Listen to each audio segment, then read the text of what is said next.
Un roman,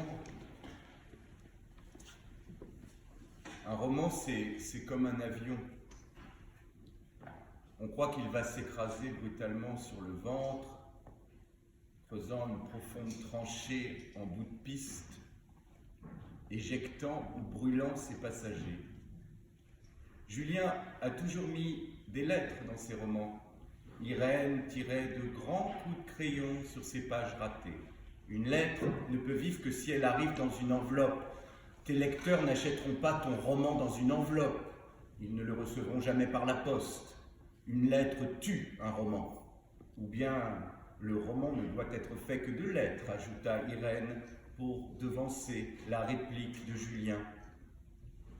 Une lettre dans un roman, c'est un roman qui meurt, confiait plus discrètement Alice, en marge en petit et au crayon pour qu'on puisse le gommer, un peu comme si elle avait corrigé une dissertation de philosophie.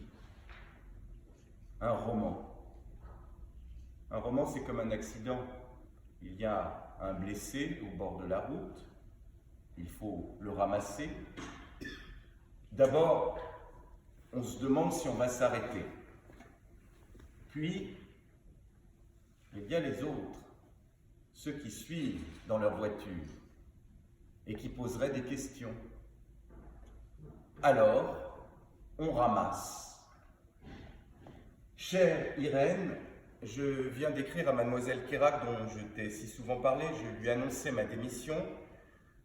En pleurnichant, j'ai déchiré la lettre et ainsi te voilà prévenu. Mais cette lettre, celle-ci, tu la recevras car je ne me plaindrai pas. J'ai démissionné. Ce matin, je n'ai pas fait sonner le réveil. Je me suis réveillé seul, comme ça. Une impression de baigneur qui fait la planche et que la mer et les vagues vont rejeter sur la plage. Maintenant, j'ai ouvert les fenêtres, l'air est vif, un air d'avril avec un fond de bourgeons qui vont éclater et un lointain avant-parfum de lilas, imagination pure. Je viens d'allumer un feu dans la cheminée, je viens de brûler cette première lettre. Je suis nu, assis en tailleur sur le fauteuil de mon bureau. Je me tiens droit, je t'écris. Irène. Je viens de faire un grand nettoyage. Et il est bon, pourtant, parfois de vivre avec sa crasse et celle des autres. L'accepter, elle immunise. Et un être immunisé est un être qui bénéficie de réactions endormies. Drôle de bénéfice, moi, des maladies, j'en ai plein. Je les attrape toutes. Elles passent, elles me frôlent, ou bien elles passent à distance. Je les attrape. Les maladies du cœur, les maladies du cul et celles plus graves, de l'esprit. Grave, as-tu lu? Irène, aujourd'hui, dans cet appartement tout blanc, tout nu, sortant de l'hiver comme un ver, j'ai fait le grand ménage, le grand nettoyage de printemps. C'était le thème de la campagne de publicité pour la peinture Pimpin, tu te souviens? Bref, je suis là. À partir de ce matin, j'attends que le téléphone sonne. Il ne sonne pas encore. Sur mon affiche de freelance, j'ai inscrit toute rédaction, toute conception, tout délai, toujours prêt. Te voilà prévenu. En signant les papiers de la maison de Provence chez le notaire, j'en ai profité pour déposer un testament en faveur de ton fils, mon filleul. Et oui, j'ai même rangé ce tiroir-là de ma vie. Et j'ai acheté une concession à perpétuité au cimetière du village. Voilà, je ne t'ai rien dit. Rien. J'ai démissionné. Et puis après, mes parents ne le savent même pas. Je leur dirai le plus tard possible. Cet été, je viendrai peut-être au mas de Saint-Rémy embrasser ton fils, mon légataire universel. Je t'embrasse, Julien.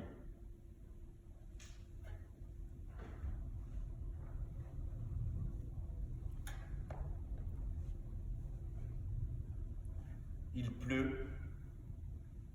Parez-lui comme une femme qui n'arriverait pas à se démaquiller et qui se multiplierait en lotions de toutes sortes pour essayer de sauver la situation. Sauver la situation. Répétition. À l'abri d'un porche, Julien décachette sa lettre et la relit.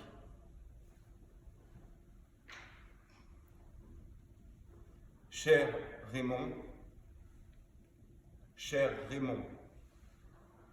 j'ai perdu le goût des lettres colliers, goût que j'avais redécouvert auprès de toi depuis quelques jours.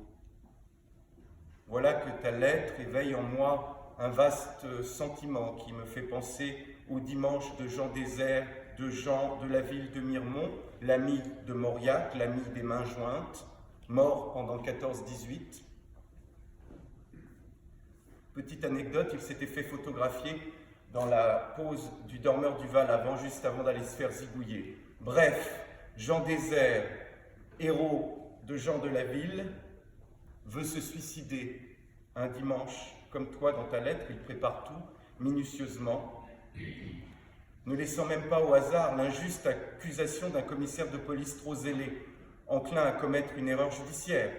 Jean Désert marche dans la ville, tout est prêt, bien prêt, il tourne en rond dans la ville du dimanche, puis il rentre chez lui, je cite, « Puis il releva le collet de son pardessus et rentra se coucher, car cela même, un suicide, lui semblait inutile, se sachant de nature interchangeable dans la foule et vraiment incapable de mourir tout à fait. » Full stop. C'est clair, je change de feuillet, je vais parler de la joie. La joie vient comme ça. Le regard de quelqu'un que l'on croise, l'ébauche d'un sourire, une main qui se tend, jamais attendue, jamais rien d'attendu. La joie, toujours voisine, toujours frôlante, elle va, elle vient, et ne se donne que si on la cherche. La belle histoire que je te conte, une vraie carte postale pour touristes de l'esprit. Mais n'as-tu jamais remarqué que le ciel de Paris était parfois aussi violet que sur certaines cartes que l'on déteste? Un vrai violet dans la vraie couleur du ciel, une vraie pénétration et un véritable télescopage de nuages, de rosée, de feu du soleil qui donne ça. Ce que tu m'écris s'ouvre comme une plaie qui ne demande qu'à se cicatriser. Une belle plaie, bien franche, bien tailladée. Et voilà que moi, avec mes oripeaux de mondain et mes déceptions dorées, je viens te dire que tout cela est une naissance. Premier point, il n'y a pas d'imbéciles et de pauvres et d'heureux. Il n'y a que des individus qui pensent que l'autre, toujours l'autre, est un imbécile, que les autres, seulement les autres, sont heureux. Contradictoire. Deuxième point, se blesser, être blessé, être capable de tendre sa blessure aux autres, c'est déjà le pas vers la joie, les matins heureux. Troisième point, la ville, énorme, anonyme. Il faut l'accepter. Un mal et un bien, un bal et un mien, indissociables. En réponse à ta lettre, je t'offre des mots, une lettre collier à garder près de la tête, bien sur les épaules et près du cœur, toujours prêt à la bataille. J'ai renoncé à tous ces jours et suis prêt à tout, à tenter l'impossible, possible, le toit. Mais dans cette tentative, il n'est pas possible d'accepter toutes les scories stéréotypées du manque de franchise, manque par timidité, manque par maladresse. À une lettre noire, étouffante, la lettre d'un abandonné qui s'abandonne et qui écrit à quelqu'un d'abandonné né, qui ne veut ni ne peut plus s'abandonner. Bref, à cette lettre noire, je réponds à la vaille que vaille, des choses qui m'ont agacé au temps de leur découverte avec Alice, mon prof de philo, et qui pourtant sont vraies, et qui désormais m'apparaissent comme vraies. On ne peut se rencontrer et se saisir que lorsque l'on se donne totalement à un travail, à une ville, à une idée, à une œuvre, à quelqu'un aussi, j'oubliais. Et dans ce cas, il n'y a pas d'économie, ni d'analyse à faire. Le don total de soi des centres, et seul permet la vision saine de soi. Une vision en perpétuelle cristallisation que l'analyse compatissante ne viendrait jamais cristalliser. Exemple, j'aurais au moins découvert une chose avec toi. C'est ma vraie vocation.